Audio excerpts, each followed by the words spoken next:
Welcome to ரீகாஸ் fusion.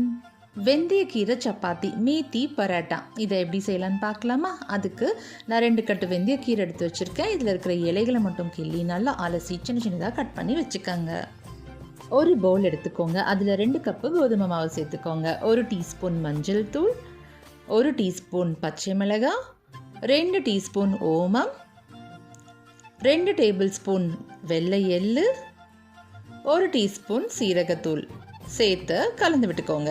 கூடவே 1 teaspoon இஞ்சி பூண்டு பேஸ்ட்டு, 2 டீஸ்பூன் தயிர், கொஞ்சமாக உப்பு, நறுக்கி வச்ச கீரை சேர்த்து நல்லா கலந்து கொஞ்சம் கொஞ்சமாக தண்ணி சேர்த்து சப்பாத்தி மாவு பதத்துக்கு பிசைஞ்சு எடுத்துக்கோங்க.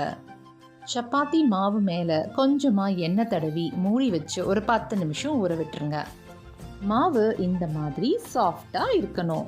இப்போது சப்பாத்தி போட ஆரம்பிச்சிடலாம். பரோட்டா செய்ய மாவு இந்த அளவுக்கு எடுத்து நல்லா திரட்டிக்கோங்க. ரவுண்ட் ஷேப்பில் வந்ததும் கொஞ்சம் எண்ணெய் இல்லைனா நெய் தடவி மாவை தூவி இப்படி கோன் ஷேப்பில் மடித்து திரட்டி இந்த மாதிரி பேனில் வச்சு சுட்டு எடுத்துக்கோங்க. 2 பக்கம் நல்லா வேக விடணும். திருப்பி போட்டு வேக விட்டு எண்ணெயோ இல்லை நெய்யோ தடவி விட்டுக்கோங்க. தடவினதும் நல்லா வெந்திருக்கும். இப்போது மேத்தி பரோட்டா, ரொம்ப டேஸ்டியாக ஹெல்த்தியான இந்த பரோட்டாவை அப்படியே சாப்பிடலாம். வேணும்னா நீங்கள் தயிரோட சர்வ் பண்ணலாம்.